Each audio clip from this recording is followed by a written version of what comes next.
Footage of chaos has emerged after a daytime Russian strike on a shopping mall has killed at least 14 people and injured 121 others, including 22 children, according to Dnipropetrovsk regional officials, who added that the number of casualties is growing. The attack on the central Ukrainian city of Kryvyi and hometown to Ukrainian President Volodymyr Zelensky was described by the president as being carried out in two waves. Zelensky said the second drone hit half an hour after the first, while emergency services were on the scene. The president condemned the attack and called it cynical and despicable, and called on the international community to put real pressure on Russia. On Thursday, another attack on a shopping mall in the town of Kramatorsk killed 2 women. On Friday afternoon, Ukrainian authorities reported that 1 person had been killed after a Russian drone attack on the community of Bereza in the Sumy region.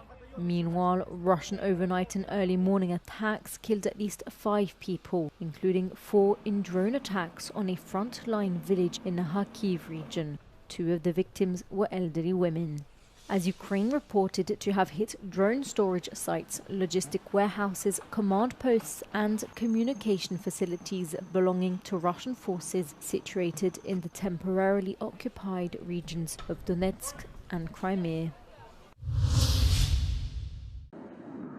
Japan has lodged a formal protest against Russia over a missile test conducted off disputed islands that President Vladimir Putin visited earlier this month.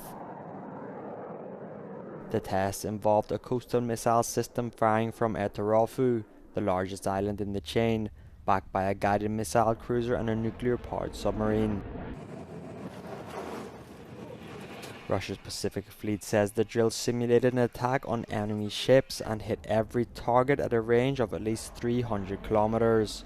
Japan's foreign minister called Russia's military buildup on the islands, quote, unacceptable, saying it runs counter to Tokyo's long-standing claim over the territory. Japan and Russia have disputed the island since the end of World War II. Tokyo considers them an integral part of its territory, illegally occupied first by Soviets and now by Russia.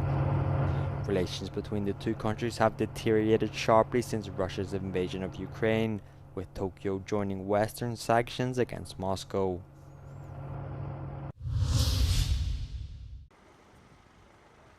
Two teenage boys have been severely wounded after a sword attack on a high school in the Swedish town of Fagersta, according to authorities.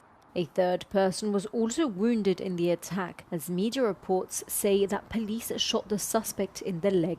While the Fagersta municipality said in a statement that the assailant had been detained by police. Following the attack, 8 other schools in the area were placed under lockdown measures, and a state of high alert was declared in the Västmanland region. Police have said there is currently no danger to the public. In a post on X, Sweden's Prime Minister Ulf Kristersson said that they are yet sure of the motivations of the attacker. The incident occurred in a relatively small town with a population of approximately 12,000. Sweden has experienced a number of attacks on educational institutions in recent years.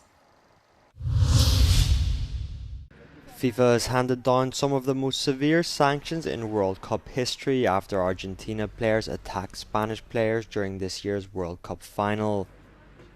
Midfielder Leandro Paredes has received a 10-match ban after grabbing Spain's Eric Garcia by the throat and shoving Gavi to the ground, putting him alongside Luis Suarez's infamous 2014 ban as among the harshest in the tournament's history.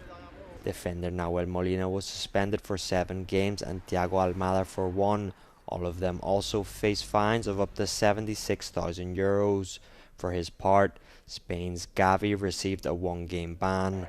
Argentina coach Roberta Ayala was also hit with a 3-game ban and a fine, while the Argentine Football Federation was fined €94,000 for a string of incidents during the tournament, including a political banner about the Falkland Islands and discriminatory chants from fans.